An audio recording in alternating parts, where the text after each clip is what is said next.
IVM. Hey everybody, welcome to another week on the IVM Podcast Network. If you are not following us on social media, please do. We're IVM Podcast on Facebook, Twitter, and Instagram. I'd like to thank our sponsors this week, Paytm Money. As we head into week 4 of lockdown, we're doing our best to make sure that we maintain our schedules and try and get you as many of the podcasts that you're used to listening as we possibly can, but beg your indulgence if there are any slippages in schedules and times. With that, let's just get on with your show.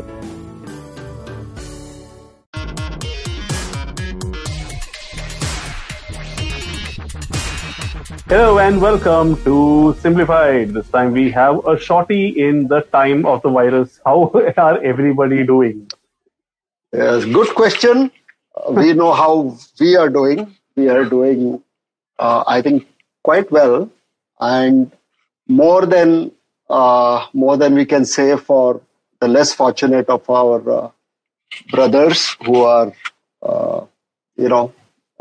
daily wage earners and Pretty migrant horrible. workers. It's crazy what's happening out of here. All we can do is keep ourselves sane. I guess. Tony, what's happening? Any update on life since the last time? Yeah, no, Naren started with a very bleak... Negative, yeah. Yeah, I was about to say I've used coconut oil on my hair after 10 that's years. fine. I mean, whatever floats everybody's boat. Thank you to everyone who heard our episode last time and actually wrote in to say, yay, Simplified is back. I don't think the host themselves. Yeah, it was very sweet. We got some nice messages. So thanks to all those. Thank you to all of those who wrote in. Thank you to all of those who listened, and thank you to those who actually even noticed that we like. I find that extraordinary, dude. Like even my favorite podcast, if it goes missing for a week, like okay, cool, whatever. It's probably like the people who actually wait every Monday. No, like just imagine we are. I'm forward to. I'm convinced that the world runs on the random kindness of strangers. That's what happens. So this is what the world totally runs on random kindness of strangers. Oh. Yeah, I mean, you need all the collective goodness of strangers to balance out Trump, no? That's true. Trump is like a big data point to average out. A lot of people have to be really nice to balance that guy out. Balance that one out. Anyway, we will move on to something kind of like Trump. We'll be talking about bacteria and viruses today. Yeah, basically pestilences. Pestilences, yeah. Unlike basically like Boris Johnson, I think we collectively believe in nerd immunity. So being socially awkward and reading up about stuff and keeping away from people is what will save you. So nerd immunity for that. I could get used to this life. Okay, so this is a shorty. So what we're going to do over the next few episodes is we are actually going to keep them kind of like coronavirus related, where we're not going to talk about the virus itself. I mean, news itself changes on such a daily basis that it's kind of difficult to do something with respect to that. So we're going to talk about a whole bunch of ancillary things around the virus. One of the things that I wanted to talk about was just getting down to the basics itself.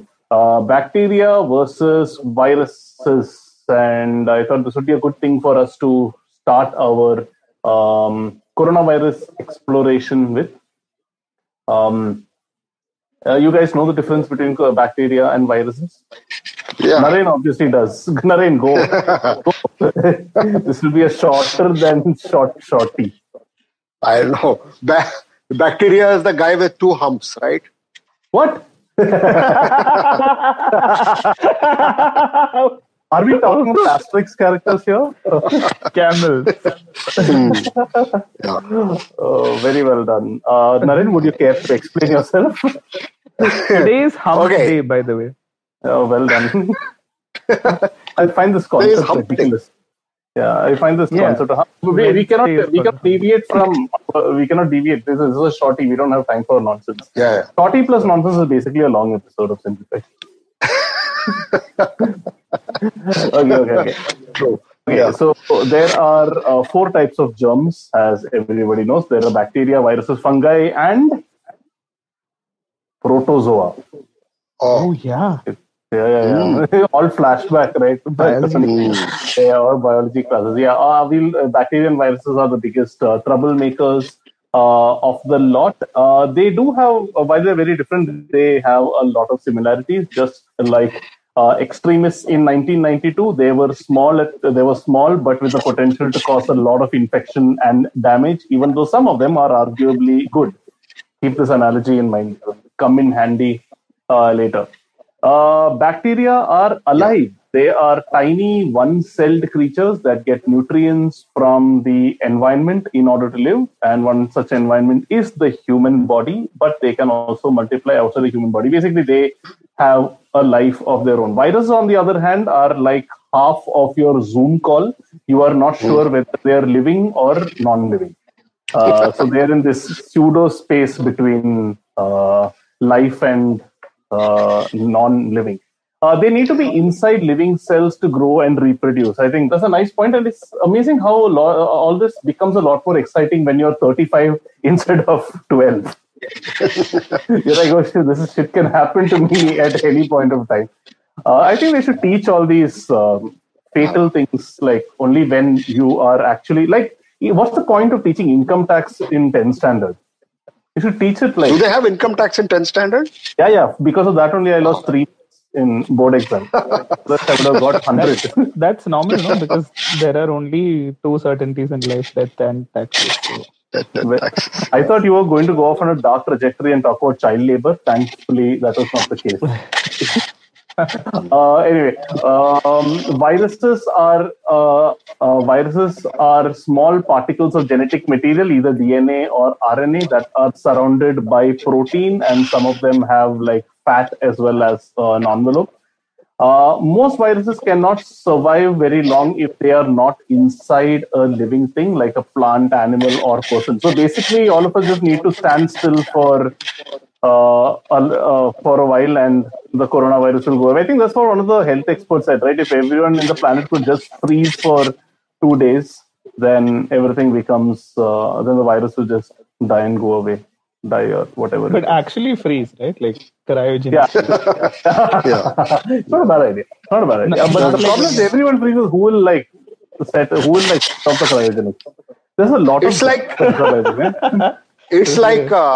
it's like that 1 minute silence for someone who's dead. And who is measuring the time, right? You're supposed everyone closes their eyes and keeps quiet. And how do you know the 1 minute is up? So fair enough, yeah. So this needs to be done in advance. If any cryogenic experts are listening, please mail a solution to us. Okay, whatever a virus lives in is called a host. Viruses can live on any surface, but they need to get into a cell in order to reproduce. Bacteria are actually much larger and can reproduce on their own. Viruses are why some people play podcasts while having sex. They need a host in order to reproduce. Thank you. Thank you. I'm very proud of that. No? Okay. No, yeah. How infection happens? Naren, please correct me if I'm wrong anywhere. I read a biology textbook in the last half an hour in order to write this episode, so I might be wrong. Disease-causing germs are called pathogens. And a good way of remembering that is if you get a pathogen, you need to find a path to the general hospital. So pathogen. Bacteria, since they're big, they can just reproduce on their own. Viruses, what they do, this is buggers. So what they do is they get inside the cell. It's like a hostile takeover. They get inside the cell, and the factory that generally produces protein, which is needed for life and all that other thing, it is now re-engineered in order to create viruses that go and do the same thing to other cells. Quite ingenious little creatures, actually. Bacterial infections can last from 2 to 10 days, and viruses can last longer. The interesting thing is how to treat bacterial versus viral infections. Viral infections, you normally just you actually just need to rest it out, which is why all the experts are saying most of the coronavirus afflicted patients can just rest it out with sleep or something, and it'll just rest and hot water, whatever, it'll take care of itself. Bacterial infections, on the other hand, they need antibiotics to take care of those infections. Naren, anything I'm missing? Yeah, I mean, it's pretty much spot on. Actually, bacterial infections are far more lethal in general than viral infections. Yeah. Because bacteria are living things, right? And when they enter the body, they eat whatever it is that they're designed to eat, and they give off toxins, and these toxins disrupt processes in the body.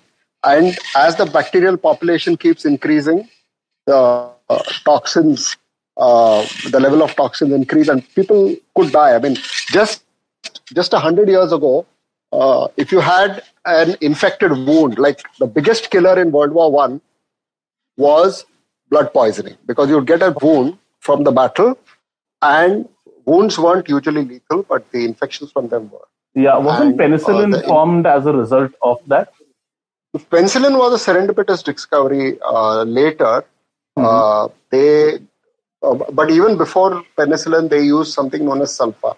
Sulfa drugs to counter that. But penicillin was a remarkable discovery. And the most remarkable thing about penicillin was, and it's unbelievable, given the sort of evil nature of pharmaceutical companies today, Alexander Fleming realized the enormity of his discovery, and he gave it free to the world. Wow. Imagine Purdue or someone doing that today. Yeah. Just like our podcast. Which what? Tony.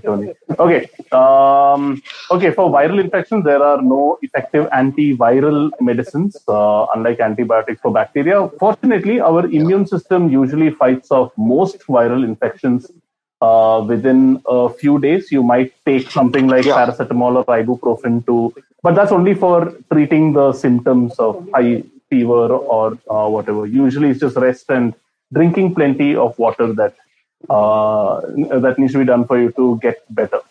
Some common examples. Tell. Both viruses and bacteria mutate, no? To different form. Yeah. I think they just keep getting better. I think because of our overuse of antibiotics, the killer bacteria have just gotten better. Is that a kind of mutation? Would you count that as mutation, Naren? Yeah. No, you know what happens is they just multiply, right? And the antibiotics kills every one of them. And very often an entire species will be dead. But every once in a while, one or two individuals merely by chance survive that antibiotic. Right. So now you have a bacteria that particular antibiotic doesn't kill. And if that reproduces and finds its way into another host, or if it gets more sort of traction, you will find a strain of bacteria that does not respond to antibiotic A. Then what pharmaceutical companies do is they modify the antibiotic. They come up with something else, a variant on the same thing. So you had penicillin, then you had derivatives of that. There's something called ampicillin, there's something called amoxicillin, there's something called ciprofloxacin. I don't know if they're all related, but I sort of remember they're variants of or improvements on the previous. And eventually it comes to a point, like there are tuberculous bacilli out there which no known antibiotic can kill, or no known combination of antibiotics can kill. So if that happens, then it's very, very difficult to... So in viral infections, as you rightly said, it is possible to keep the patient alive and wait for the immune system to defeat the virus, because viruses enter the cell, use the machinery of the cell to create more copies of itself. And they are basically destroying cells. They are not generating toxins, whereas bacteria are actually generating toxins. So bacteria will kill you much quicker than virus will. So viruses will, your body will keep fighting them, and that's why ventilators are so important. So the coronavirus, as I understand it, attacks the respiratory system, the structures inside the lungs, and destroys them, right? And as the structures keep getting destroyed, the capacity of the lungs to absorb oxygen or expel carbon dioxide diminishes, and then you're literally starved of oxygen and you would die. So what they do with the ventilator is they force more air or more oxygen into your lungs, so that even that diminished capacity would get more oxygen, or it would somehow keep you alive till your immune system can take care of it. So obviously it doesn't work in every case. For people who have, that's why they talk about comorbidities. If your immune system is already weakened by something else, then it's that much harder for it to combat the virus in time. That's the problem. Wow. That's scary, but also on the bright side, we have also covered the shorty episode for ventilators. Some other examples of diseases, common diseases that have been caused, that cause not disease but infections that are caused by bacteria, are your regular skin infections, food-based things like food poisoning. Some are sexually transmitted, like gonorrhea and syphilis, meningitis, UTI of urinary tract fame and not mutual fund fame. Respiratory tract infections like sore throat, bronchitis, sinusitis, and pneumonia, TB, and cholera. Basically, you have like the who's who of third world country diseases being showed up by bacteria. Viruses, on the other hand, are slightly more egalitarian. Chickenpox, measles, flu, common cold, influenza, and of course, HIV. Some differences. And HIV is unique because HIV damages the only thing that can kill it, the immune system. Yeah. That was evil. Like I remember, so George Carlin, the comedian, used to have a set on how nature was planning to kill humans, and he said, okay, what if I create something that actually attacks the thing that attacks like infections, and to spread it, we will use the one thing that humans care about more than anything else. The whole thing was a pretty ingenious set how he put it together. Yeah. And last point, sir. Yeah. No, I thought you were talking about COVID attacking capitalism. Wow, that too. Capitalism or sex? Tell us which should survive into the next century. We will be either way. Just like and so just like lawyers and podcast hosts, bacteria and viruses overall have a bad reputation because of the actions of a few. In fact, you want to hang out with most bacteria because most of them are pretty nice people. And this is interesting thing I read when I was like reading up about this whole thing, which is how babies that are born by C-section are more prone to some diseases because they don't have the benefit of all the bacteria that a baby would get otherwise. I thought it was pretty interesting. Is that I didn't know that. I didn't know that. Yeah. Basically, this was a Kurkazas video, and they tend to be pretty well researched. Okay. I mean, I know that there are like essentially three types of immunity. One is something that you're born with, innate immunity, then there's adaptive immunity, and there's temporary. So I would think that this last one is a temporary immunity kind of thing, like the one you get from breast milk, etc. That only. Viruses. Most bacteria are good, and the ones that in your gut, for instance, they take care of a lot of functions. And viruses too. There are some viruses that are actually useful. Like some of them protect the host against other infections. Viruses also participate in evolution by transferring genes among different species. And in research, scientists use virus to insert new genes into cells. So overall, there are some good apples and some bad apples in both camps. And that's it. That's a little look at the difference. It's sort of like a refresher, bacteria versus virus. So you can sound a lot more educated when you have your discussions about the coronavirus going forward. There's no corona-bacteria, thankfully, yet. And if your advertising campaign does well, you cannot say it has gone bacterial. Which always made me wonder why marketers never said, oh, mera video bacterial. I mean, I would in fact say that bacterial makes more sense because it takes a life of its own. Oh, it needs to latch onto a host, right? So maybe that's why it goes viral. Clearly, we have exhausted all humor potential for this topic. So, Naren, please. No, there's this one old T-shirt line which I remember. But also, I think there's a lot of bacteria in food, no? Like curd, etc. Is made possible only bacteria are all around us. Like bacteria is everywhere. Yeah. But I just remembered one T-shirt line that I saw long back, which said, "You should respect bacteria. It's the only culture some people have." Wow. Well said. I think we should end with that. Naren, anything you want to add? No, pretty much. Just stay safe in this COVID times. Yeah, stay safe. That's all. I think we should end. I think till this thing is over, we should say stay safe, stay simplified. That middle thing we can just stay. Yeah, just stay. Yeah, stay. Stay. Yeah. Okay. Bye. Bye.